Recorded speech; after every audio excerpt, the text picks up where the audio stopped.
ಎಲ್ರಿಗೂ ನಮಸ್ಕಾರ. ನಮ್ಮ ಅಡುಗೆ ಚಾನೆಲ್ಗೆ ಸ್ವಾಗತ. ಇವತ್ತಿನ ವಿಶೇಷ ದಿಢೀರಾಗಿ ಆರೋಗ್ಯಕರವಾಗಿ ರುಚಿಕರವಾಗಿ ಚಪಾತಿ, ಪೂರಿ, ದೋಸೆ ಅಥವಾ ಅನ್ನಕ್ಕೋಸ್ಕರ ಸೈಡ್ ಡಿಶ್ ರೆಸಿಪಿ ಮಾಡೋದು ತುಂಬಾ ಸುಲಭ. ಬೆಳಗ್ಗೆ ಸಮಯ ಇಲ್ಲದಿದ್ದಾಗ ಈ ರೆಸಿಪಿನ ಟ್ರೈ ಮಾಡ್ಬೋದು. ಮೊದಲನೇ ಸ್ಟೆಪ್ಪಲ್ಲಿ ಬಟ್ಲನ್ನು ತೊಗೊಂಡಿದ್ದೀನಿ. ಒಂದು ಬಟ್ಲನ್ನು ತೊಗೊಂಡಿದ್ದೀನಿ. 50 ಗ್ರಾಮ್ಸಷ್ಟು ಕಡಲೆಬೇಳೆಗೆ ಬದಲಾಗಿ ಹೆಸರುಬೇಳೆ, ತೊಗರಿಬೇಳೆನ ಕೂಡ ಉಪಯೋಗ ಮಾಡ್ಬೋದು. ಹೆಸರುಬೇಳೆ ಉಪಯೋಗ ಮಾಡಿದ್ರೂ ಕೂಡ ಒಳ್ಳೆಯದೇ, ಅದು ಶರೀರಕ್ಕೆ ತಂಪು ಕೂಡ. ಕಡಲೆಬೇಳೆನ ತೊಳಿಬೇಕು. ತೊಳೆದಿದ್ದಾಗಿದೆ. ಇದು ಮೊದಲೇ ತೊಳೆದಿಟ್ಕೊಂಡಿರೋ ತರಕಾರಿಗಳು. ನಿಮಗೆ ಯಾವ ತರಕಾರಿ ಇಷ್ಟ ಆ ತರಕಾರಿನ ತೊಗೋಬೋದು. ಎಲೆಕೋಸು, ಹೂಕೋಸು, ನವಲ್ಕೋಲು ಅವನ್ನೆಲ್ಲ ತೊಗೋಬೋದು. ನಿಮಗೆ ಯಾವ ತರಕಾರಿ ಇಷ್ಟ ಆ ತರಕಾರಿನ ಉಪಯೋಗ ಮಾಡಿ.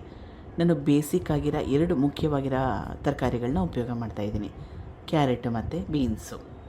ಇದಕ್ಕೆ ತೊಳೆದಿಟ್ಕೊಂಡಿರೋ ಕಡಲೆಬೇಳೆನ ಸೇರಿಸ್ಕೊಳ್ತಾ ಇದ್ದೀನಿ. ಕಡಲೆಬೇಳೆನ ನೆನೆಸಿರಲಿಲ್ಲ, ಹಾಗೆ ಡೈರೆಕ್ಟಾಗಿ ಉಪಯೋಗ ಮಾಡ್ತಾಯಿದ್ದೀನಿ. ಇದನ್ನು ಕುಕ್ಕರಲ್ಲಿ ಬೇಯಿಸ್ಕೋಬೇಕು. ಕಡಲೆಬೇಳೆ ನೆಂದಿರಲಿಲ್ಲ, ಅದಕ್ಕೋಸ್ಕರವಾಗಿ 3 ರಿಂದ 4 ಸೀಟಿ ಕೂಗಿಸ್ಕೊಂಡ್ರೆ ಒಳ್ಳೆಯದು. ಇದಾಗಷ್ಟರಲ್ಲಿ ಮುಂದಿನ ಸ್ಟೆಪ್ನ ಮಾಡ್ಕೊಳ್ಳೋಣ. ಸ್ವಲ್ಪ ಮಸಾಲೆನ ರುಬ್ಬಾಕ್ತಾಯಿದ್ದೀನಿ. ಇದು ತೆಂಗಿನ ತುರಿ ಕ್ವಾಂಟಿಟಿನ ಸ್ವಲ್ಪ ಜಾಸ್ತಿ ಹಾಕ್ಕೊಳ್ತಾ ಇದ್ದೀನಿ. ಅಂದರೆ ದೊಡ್ಡ ತೆಂಗಿನಕಾಯಲ್ಲಿ ಅರ್ಧ ಹೋಳಷ್ಟು, ಸಣ್ಣ ತೆಂಗಿನಕಾಯಿ ಇದ್ದರೆ 1 ಫುಲ್ ತೆಂಗಿನಕಾಯಿನ ಉಪಯೋಗ ಮಾಡ್ಬೋದು. ಹಸಿರು ಮೆಣಸಿನ್ಕಾಯಿ, ಶುಂಠಿ, ಧನಿಯಾ 1 ಟೇಬಲ್ ಸ್ಪೂನ್ ಅಷ್ಟು, ಜೀರಿಗೆ ಮತ್ತು ಕಾಳುಮೆಣಸು. ಜೀರಿಗೆ ಕ್ವಾಂಟಿಟಿ ಜಾಸ್ತಿ, ಕಾಳುಮೆಣಸಿನ ಕ್ವಾಂಟಿಟಿ ಕಡಿಮೆ. ಗರಂ ಮಸಾಲ, ಚಕ್ಕೆ, ಲವಂಗ ಏನೂ ಉಪಯೋಗ ಮಾಡ್ತಾಯಿಲ್ಲ. ಸೂಪರ್ ಸಿಂಪಲಾಗಿ ಸಾತ್ವಿಕ ರೆಸಿಪಿ ಇದು.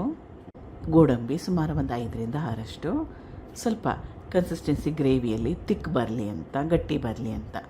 ಮನೇಲಿಲ್ಲ ಅಂದರೆ 1 ರಿಂದ 2 ಚಮಚದಷ್ಟು ಹುರಿಗಡಲೆನ ಹಾಕ್ಕೋಬೋದು. ಸ್ವಲ್ಪ ನೀರನ್ನ ಸೇರಿಸ್ಕೊಂಡು ಚೆನ್ನಾಗಿ ನುಣ್ಣಗೆ ರುಬ್ಕೋಬೇಕು. ರುಬ್ಬಿದ್ದಾಗಿದೆ. ಬಾಣಲೆ ಇಟ್ಕೊಂಡಿದ್ದೀನಿ. ಮುಂದಿನ ಸ್ಟೆಪ್ಪಲ್ಲಿ ಎಣ್ಣೆ ಅಥವಾ ತುಪ್ಪ 1 ರಿಂದ 2 ಚಮಚದಷ್ಟು, ಸಾಸಿವೆ ಸಣ್ಣ ಚಮಚದಲ್ಲಿ 1 ಚಮಚದಷ್ಟು, ಕರಿಬೇವಿನ ಸೊಪ್ಪು, ಒಣಮೆಣಸಿನ್ಕಾಯಿ, ಸ್ವಲ್ಪ ಹಿಂಗು ಮನೇಲಿದ್ದರೆ ಅದು ಕೂಡ ಹಾಕೋಬೋದು. ಕುಕ್ಕರ್ನಲ್ಲಿ ಬೇಯಿಸಿಟ್ಕೊಂಡಿರೋ ಹುರುಳಿಕಾಯಿ ಮತ್ತು ಕ್ಯಾರೆಟು, ಕಡಲೆಬೇಳೆ ಕೂಡ ಸೇರಿಸಿದ್ದೆ.